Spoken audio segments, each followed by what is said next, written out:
स्वागत है एक बार फिर आपका स्वागत है। नमस्कार, मैं सूरज चौहान स्वागत करता हूँ आपके अपने YouTube channel arts with Suraj sir के अंदर। मजा आ रहा है आपके साथ पढ़ा के और पढ़ने के साथ, और आई होप आप लोग भी बहुत अच्छे तरीके से स्टडी कर रहे होंगे।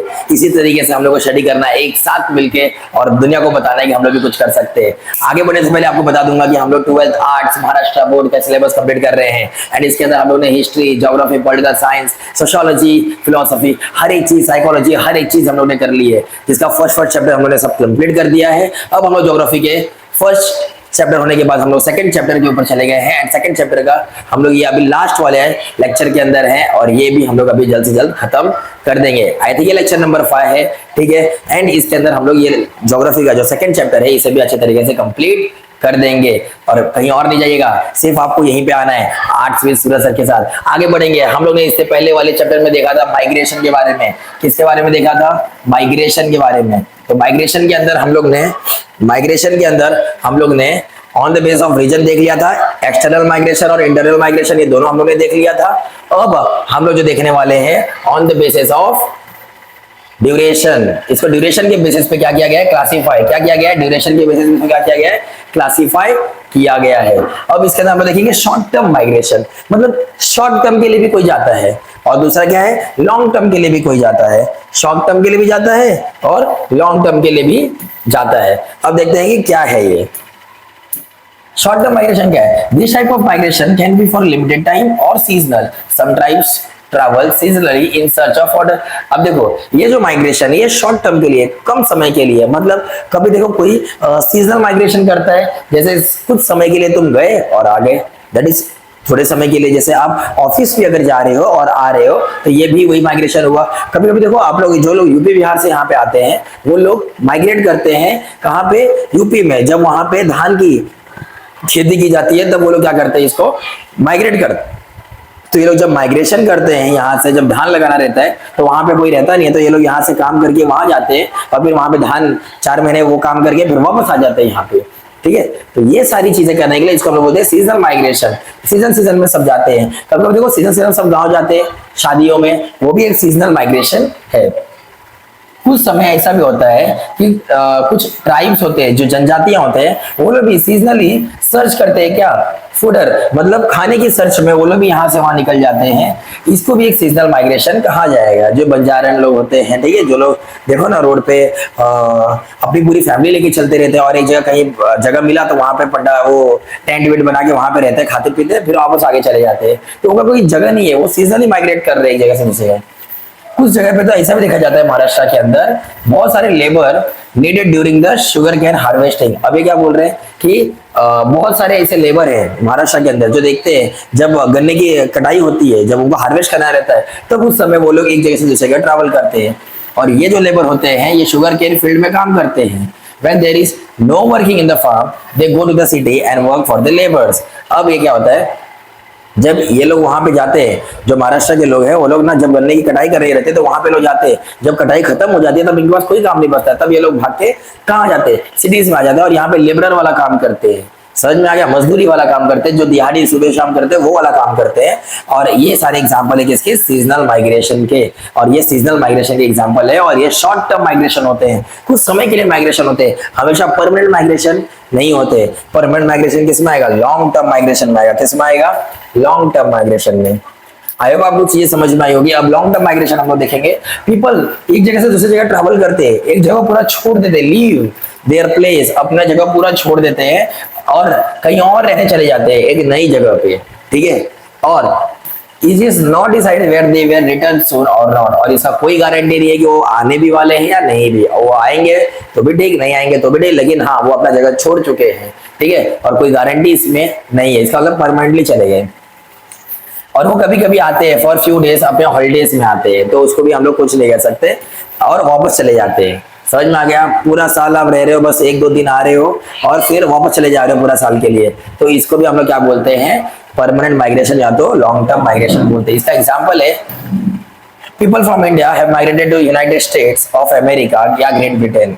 मतलब इंडिया में रहने वाला आदमी अगर हमेशा के लिए यूएस और या तो ब्रिटेन चला गया तो इसको बोलते हैं परमानेंट माइग्रेशन। हाँ, कभी कभी वो कुछ फंक्शंस में वो इंडिया आ सकता है, लेकिन परमानेंटली वो कहाँ चले गए?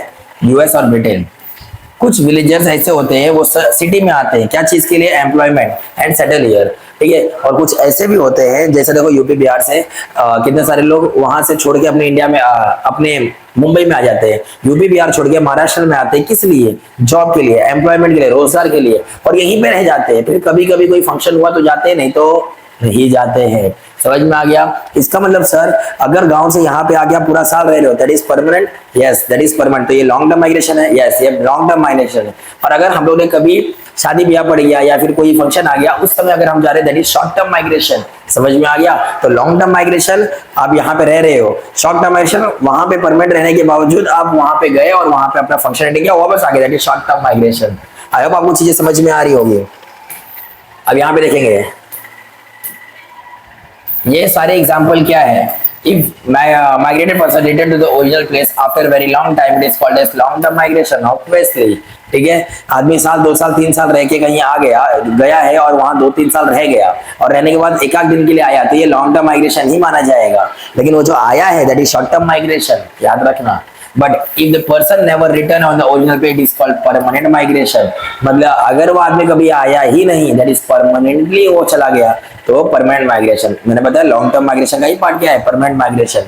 ठीक है, तो लॉन्ग टर्म माइग्रेशन, अब देखो एक ही चीज में सब समझ लो, लॉन्ग टर्म माइग्रेशन चले गए वहां हमेशा के लिए, लेकिन हाँ कभी तुम यहाँ पे आए हो, कभी कल यहाँ फंक्शन हुआ तो आए हो, तो पहले जो एकदम के लिए चले गए परमानेंटली आने जाने का कोई गारंटी नहीं है, आना भी है कि नहीं आना है, और तुम वहां से यहाँ पे आ गए।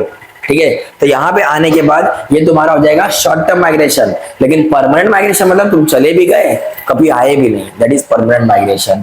और इसके अंदर एडिशन में देखेंगे माइग्रेशन कैन बी वॉलेंटरी और इनवॉलेंटरी। अब इसके अंदर हम लोग देखेंगे कि माइग्रेशन जो है, ठीक है, उसके पीछे रीजन भी होता है, नहीं भी होता है। अब देखते हैं क्या है, और वॉलेंटरी भी होता है, इनवॉलेंटरी भी होता है। मतलब अब क्या क्या रीजन है वो देखेंगे हम लोग। बहुत सारे रीजन है ह्यूमन माइग्रेशन के और एक जगह से दूसरी जगह जाने के।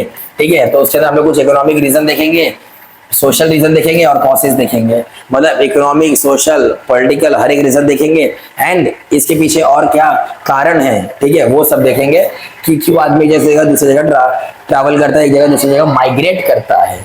ठीक है, तो फिजिकल फैक्टर देखेंगे इसका हम लोग। Physical factor, natural events like earthquake, volcano eruption, drought and flooding.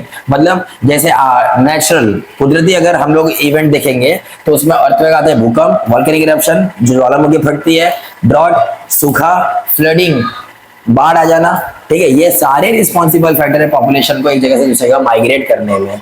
तो ये वो सारे फिजिकल फैक्टर्स है जिसको हम लोग कह सकते हैं कि हाँ इनकी वजह से आदमी एक जगह से जगह दूसरी जगह क्या करता है, माइग्रेट करता है। तो इसको बोलते हैं हम लोग फिजिकल फैक्टर्स। क्या बोलते हैं, फिजिकल। इकोनॉमिक फैक्टर देते हैं सर पैसे से रिलेटेड। इकोनॉमी मतलब पैसे से रिलेटेड क्या फैक्टर है सर, पैसे से रिलेटेड मतलब आदमी अगर एक जगह से दूसरी जगह ट्रैवल करता है तो जॉब के लिए करता है, पैसा कमाने के लिए। तो देखो जॉब आएगा इसके अंदर, माइग्रेशन हो रहा है, पीपल माइग्रेट कर रहे हैं किसके लिए, जॉब के लिए, अपने बिजनेस के लिए। ठीक है, अपने स्टैंडर्ड ऑफ लिविंग, अपना जीने के स्तर को बढ़ाने के लिए आदमी एक जगह से दूसरी जगह माइग्रेट करता है। लोग गांव से छोड़ के शहर में क्यों आते हैं, अपना जीने का स्तर बढ़ाने के लिए, अपना ये जॉब के लिए आते हैं, अपने बिजनेस के लिए आते हैं, इसीलिए तो आते हैं सब लोग। ठीक है, एंड लोग एजुकेशन के लिए भी आते हैं, बेटर हेल्थ फैसिलिटीज के लिए भी आते हैं, एक अच्छा एनवायरनमेंट के लिए भी आते हैं। वो सारी चीजें यहाँ पे देखी जाएगी, वो आएगी आपकी सोशल में, जो मैंने एजुकेशन बोला। ठीक है, ये सारी चीजें, हेल्थ फैसिलिटीज, ये सब आएगा आपका सोशल में। लेकिन मेन क्या, इकोनॉमिक में पैसे रिलेटेड, जॉब, बिजनेस, ये सब के लिए भी लोग माइग्रेट करते हैं। अभी हम लोग देखेंगे सोशल।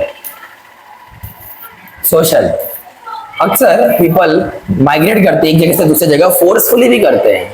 फोर्सफुली मतलब उनको करना नहीं होता है, लेकिन ऐसा सिचुएशन आ जाता है कि इनको जाना ही पड़ता है।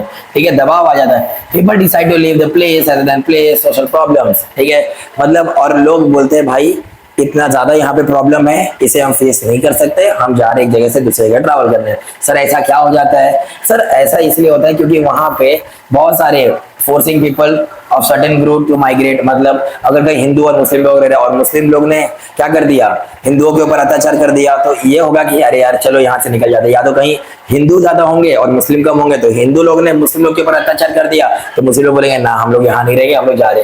मतलब वो सोसाइटी को फेस नहीं कर पा रहे एंड इसकी वजह से वो लोग फोर्सफुली अपने आप को माइग्रेट कर रहे एक जगह से दूसरी जगह पे।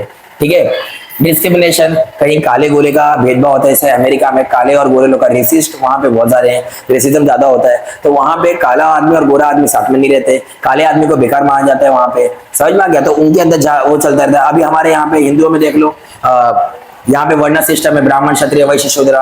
तो कहीं अगर ऐसा हो गया कि ये छोटे जात वाला हमारे साथ नहीं रह सकता, वो बड़ी जात वाला है, वो लोग उधर रहेंगे, समझ में आ गया। तो ये जो सोसाइटी चल रही है, इस सोसाइटी के अंदर ये सारे डिस्क्रिमिनेशन देखने मिलते हैं, भेदभाव देखने मिलते हैं। तो इस वजह से भी लोग फोर्सफुली एक जगह से दूसरी जगह माइग्रेट हो जाते हैं। एजुकेशन के लिए लोग पढ़ाई लिखाई के लिए भी माइग्रेट करते हैं एक जगह से दूसरी जगह। समझ में आ गया।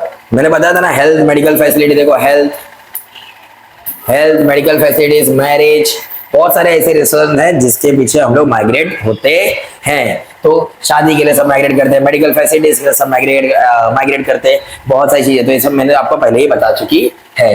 लास्ट में अभी देखेंगे हम लोग का पॉलिटिकल फैक्टर्स। अब ऐसा फैक्टर है जो पॉलिटिकली है, ठीक है। अब कैसा है पॉलिटिकली, देखते हैं एक कंट्री दूसरे कंट्री में कैसा। सब टाइम कभी कभी क्या होता है, वॉर छिड़ जाता है। अपना इंडिया का पॉलिटिकल बॉर्डर है कि नहीं है, तो पॉलिटिकली अब देखा जाएगा तो क्या है, अपना वॉर छिड़ जाता है। अब वॉर छिड़ गया तो यहाँ पे क्या है, पॉलिटिकल प्रॉब्लम अनस्टेबल हो जाते हैं, ठीक है, कंट्री के अंदर। अब इससे क्या होता है, लोग पीपल जो है वो एक कंट्री से दूसरे जगह माइग्रेट करते हैं, seek refugee and other country. Refugee मतलब दूसरे देश से भागे हुए लोग, जो लोग इस कंट्री के नहीं है, इलीगल तरीके से अगर अपने कंट्री में आ गए हैं तो उसको बोलते हैं रेफ्यूजीज, ठीक है। कभी मान लो पाकिस्तान और इंडिया में वॉर हो गया, तो वहां के जो बॉर्डर में जो लोग रहा करते हैं, वहां के लोगों को फोर्सफुली अपना जगह छोड़ना पड़ेगा, क्योंकि वहां पे वॉर चल रहा है, ठीक है। कभी कभी कभी देखो पाकिस्तान के अंदर चीजें अच्छी चल नहीं रही, तो लोग वहां से मजबूर हैं भाग के यहाँ वहां जाने के लिए। दैट इज पॉलिटिकली इंस्टेबिलिटी, ठीक है। वहां पे अगर पॉलिटिकली सही नहीं चलेगा, वॉर चलता रहेगा, लड़ाई झगड़ा होती रहेगी, तो लोग वहां से भी हट जाते हैं। समझ में आते हैं, पॉलिटिकल फैक्टर्स भी होते हैं, ठीक है। एक कंट्री दो कंट्री वॉर चल गया तो बॉर्डर वाले लोग ये नहीं बोलेंगे हम यहीं पे रहेंगे, वहां से वो पीछे हट जाएंगे। तो ये वो पॉलिटिकल फैक्टर है जिससे उनको माइग्रेट होने पे मजबूर होना पड़ा था, ठीक है ना। याद रखना, हर माइग्रेशन जरूरी नहीं कि आदमी अपने मजे के लिए करते हैं, कुछ ऐसे माइग्रेशन भी होते हैं जैसे ना फोर्सफुली, और आदमी मजबूरी में आके अपना गाँव अपना घर छोड़ता है, ठीक है। अब माइग्रेशन में क्या होता है ना, कुछ फैक्टर होते हैं और कुछ पुल फैक्टर होते हैं, ठीक है। पुल फैक्टर और पुश। पुल मतलब क्या होता है, खींचना, और पुश मतलब ढकेलना। पुल मतलब खींचना, पुश मतलब ढकेलना। अब एक बात बताओ मेरे को, तुम्हें कौन सी चीज अपने ओर खींच रही है? बेटर स्कूल, बेटर एजुकेशन, अच्छा स्कूल, अच्छा एजुकेशन, अच्छा काम, अच्छा जॉब, अच्छा पैसा, ये सब चीजें तुम्हें अपनी तरफ खींच रहा है। अच्छा स्टैंड ऑफ लिविंग, मतलब ये सब क्या है, सिटी। तो ये सिटी तुम्हें अपनी तरफ खींच रही है, क्या कर रही है, खींच रही है। सिटी तुम्हें क्या कर रही है, अपनी तरफ खींच रही है। तो बताओ वो पुल में आएगा या पुश में आएगा? सर ऑब्वियस सी बात है, पुश में आएगा। अरे पुल में आएगा, क्यों? क्योंकि खींच रहे। तो क्या क्या चीजें तुम्हें घुसती है? एजुकेशन, तुम उसकी तरफ खींच चले जाओगे। जॉब, ठीक है ना। Standard of living,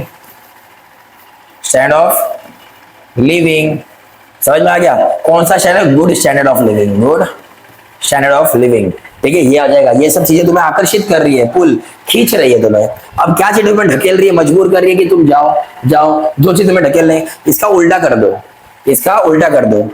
poor education, ये तुम्हें मजबूर कर रही है कि मेरा जगह छोड़ के चले जा, ढकेल रही है, भाग यहां से। जॉब, अनएम्प्लॉयमेंट कर सकते हैं, मतलब बेरोजगारी, और यहाँ पे रोजगार जॉब है। पुअर स्टैंडर्ड ऑफ लिविंग, हाँ या ना? तो यहाँ पे ऐसे लिख सकते हैं। और जो चीजें हमें जाने पे मजबूर करते हैं उसे हम लोग बोलते हैं डोनर रीजन, मतलब वो जगह किसी ना किसी को तो दे रहा है ना, जा यहाँ से हट जा वहां पे, तो डोनेट कर रहा है, तो बोलते हैं डोनर रीजन। और जो जगह तुम्हें बुला रही है, आजा मेरे पास, क्योंकि मेरे पास हर एक फैसिलिटीज है, उसको बोलते हैं रेसिपिएंट रीजन। क्या बोलते हैं? Recipient region. समझ में आ गया? तो रेसिपिएंट रीजन मतलब जहाँ पे पूरी फैसिलिटीज अवेलेबल होती है। डोनर रीजन मतलब जहाँ पे फैसिलिटीज अवेलेबल नहीं होती है। पुश फैक्टर मतलब जो चीजें तुम्हें ढकेलती, मतलब वहां पे चीजें बहुत गंदी चल रही थी, वो पुश फैक्टर है। एंड जहाँ पे चीजें बहुत अच्छी है, वो पुल फैक्टर है, खींच रहा है। आई होप आपको चीज सारी समझ में आ गई होगी, इसमें कोई भी प्रॉब्लम नहीं होगा। आगे बढ़ते हैं हम लोग।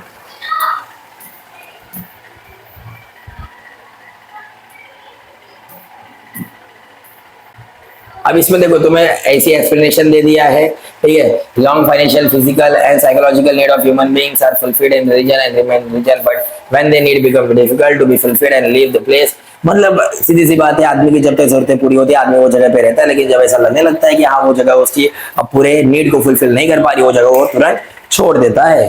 ठीक है, factor that cause people of move from one region to original place are called push factor. मैंने बताया ना, कुछ ऐसे फैक्टर्स होते हैं जिससे कारण पीपल एक जगह से दूसरी जगह जाने के लिए मजबूर हो जाते हैं, तो उसको बोलते हैं पुश फैक्टर। बेकार एजुकेशन, बेकार फैसिलिटीज, चलो भागो, push factor. For example reduce employment, मैंने जो आपको बताया, ठीक है, wars, drought, water, air pollution etcetera. On the contrary, उसके अगर विपरीत देखा जाए, when people are attracted to a region, कोई अगर चीज उन्हें खींच रही है, अपने तरफ आकर्षित कर रही है, that is some factor, they are called pull factor. इन्हें क्या कहा जाता है? Pull factor. जैसे बेटर एजुकेशन, एम्प्लॉयमेंट, अपॉर्चुनिटी।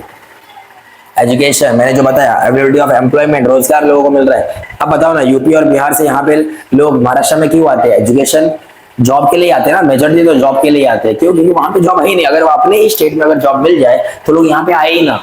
समझ में आया? आगे देखेंगे।